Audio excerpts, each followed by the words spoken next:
Welcome! In front of me I have Haylou RS3 and I'm gonna show you how to factory reset this watch by using the phone application.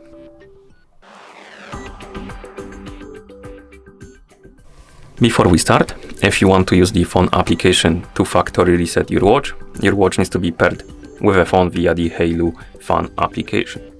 Another thing to mention is please make sure that the battery level on your watch is at least above 20 or 30%, because if the battery dies during the resetting process, it might damage your watch. Now let's continue with the reset. So let's open the Haylou phone application on the phone that is paired with our watch.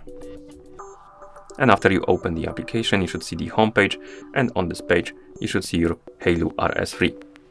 Tap on it to select it. Now scroll down through this page, find the reset to factory option and tap on it, and here tap on confirm.